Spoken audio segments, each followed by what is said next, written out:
What's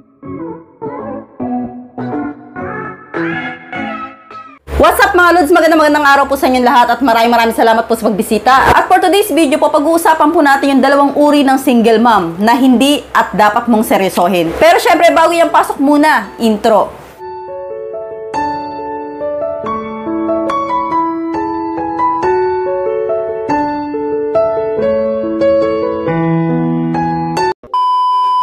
Alam niyo ba, Lods, na hindi lahat ng single mom ay dapat yung seryosohin? Mga hindi pa nga po, Lods, nakakaalam, isa po akong single mom ng napakatagal, no? So, wala po akong asawa ng 3 taon. So, galing nga po ako sa buhay single mom at sa mga gusto pong malaman kung bakit ako naging single mom, simple lang po yung sagot ko dyan.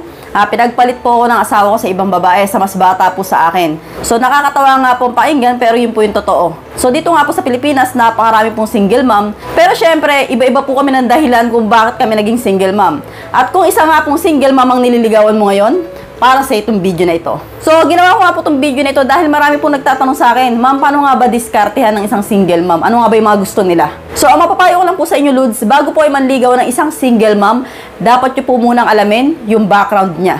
So, kailangan po, malaman nyo po muna kung bakit siya naging single mom. Kasi po, hindi po kami pare-pares ng kwento. So, sa madaling salita, may mga single mom na naging single mom dahil po sa kanilang kagagawan. Dahil po sa kanilang kamalian. At yung isang uri naman po ng single mom ay meron pong isang tao na ginawa silang single mom. So, katulad po nangyari sa akin, nakabilang bahay po yung asawa ko, kaya po nagkaganon. So, ano na nga ba yung katangian ng isang single mom na karapat-dapat nyo pong seryosohin? Siyempre, una po, Lods, dapat nakikita nyo kasama niya yung anak niya. So, sa madaling salita po, namumuhay siya kasama yung mga anak niya. Kasi po, marami pong single mom na tinatapon po nila yung kanilang mga anak sa probinsya.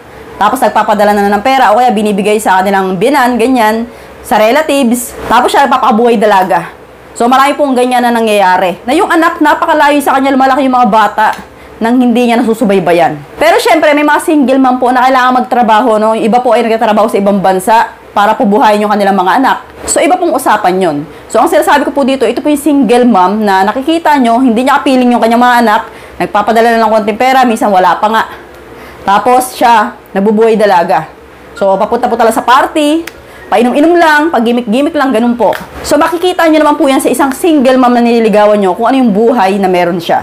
At mararamdaman nyo rin po yan sa babae. Siya po yung tipo ng single mom na maalalahanin sa kanyang mga anak. Mas the best pa rin kasi, Lods, na nakilala nyo po yung single mom, nakapiling nyo po yung mga anak niya. Ibig sabihin po, magiging mabuting asawa po siya sa'yo. At punta na nga po tayo sa number 2. Single mom na dumidiskarte sa buhay ng patas. So, ibig sabihin ko po dito, Lods, ay nagtatrabaho ng patas. No? So, ibig sabihin, pinapakain niya yung anak niya sa pamamagitan ng marangal na trabaho. Kahit simple pa po yan. No? Katulad ko po, ako po ay naging single mom. Katulad po nang nasabi ko, binubuhay ko po yung anak ko sa pagbablog. So, nagbablog ako para may makain kami. So, bakit ko po nasabi to? No? Kasi may mga single mom, Lods, na ang ginagawa po nilang hanap buhay ay pagpupokpok. So, ginagawa po nila, sundot kung kani-kanino para umita ng pera. Tapos, yun yung ipapalamon niya sa mga anak niya.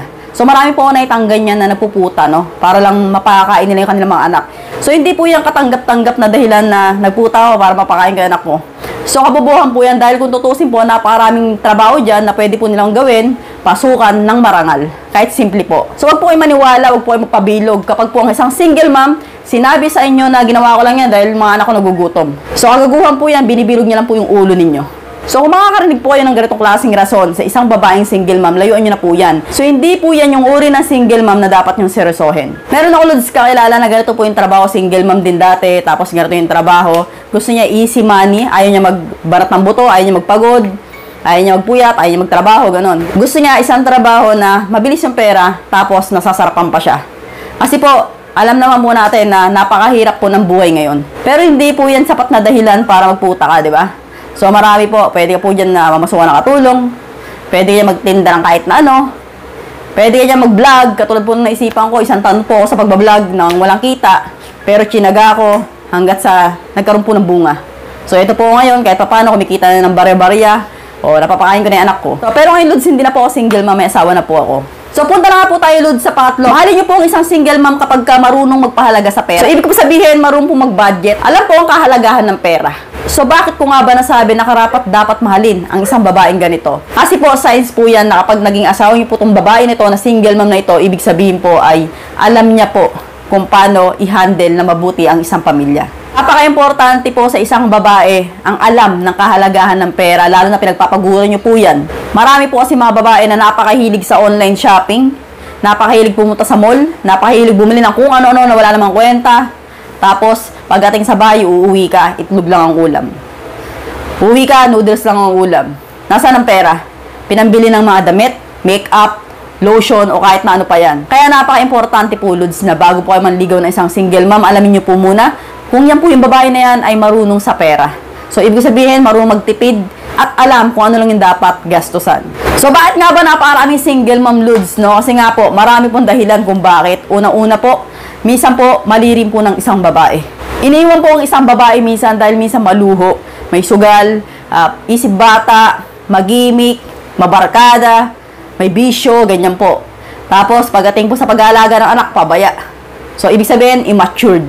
So, hindi pa nila alam kung paano mag-handle ng isang pamilya. Kaya po, may mga lalaki talaga na hindi nakakatagal sa ganitong klase ng sitwasyon ng pagpapamilya. Ang ginagawa nila, naghahanap sila ng mas better sa kanya. Kaya napaka-importante, Lods, na bago kayo pumatol na isang single mom, no? Alamin niyo po muna yung background niya. Kung bakit ba siya naging single mom, bakit sa kanya nangyari yung pakinggan niyo po muna yung istorya niya, no? Bago po kayo manligaw. Kasi po, baka po manligaw po kayo sa isang maling babae. Ang isang bagay lang po na masasabi ko bilang isang single mom dati ay kung manliligaw po kayo sa isang single mom na babae, mas strong woman po kami. So, ibig sabihin, mas marami kaming karanasan, mas marami kaming alam kumpara sa mga dalaga. Kasi nga po, marami nga po kaming pinagdaanan ng pagsubok sa buhay. Pero hindi nga po lahat, Lods, ng single mom ay dapat hangaan. Kasi nga po, may mga babae na naging single mom dahil po sa kanilang uri ng trabaho noon. So, siguro po, alam niyo na po yung ibig sabihin. Hindi ko na po kailangang explain yung, Lods, no? So, may mga babae po na disgrasyada dahil sa kanilang mga trabaho dati. O kaya, alam niyo na, maharot, ganyan. Kung kanina po patol, ganyan. Tapos yon. Kaya, yung mga lalaki, hindi siniseryoso. Pero kapag po ang isang babae ay naging single mom sapagkat nagkaroon siya ng pamilya noon, iba pong usapan yon. So, ibig sabihin, may nangyari talagang hindi pagkakaintindihan, lokohan. So, yung lalaki po, hindi na kontento, kaya ganon. So, Lods, mag-shoutout na nga po tayo. Hindi ko na po babanggitin yung pangalan ninyo. Papakita ko na lang po yung mga pangalan ninyo sa screen. Shoutout po kina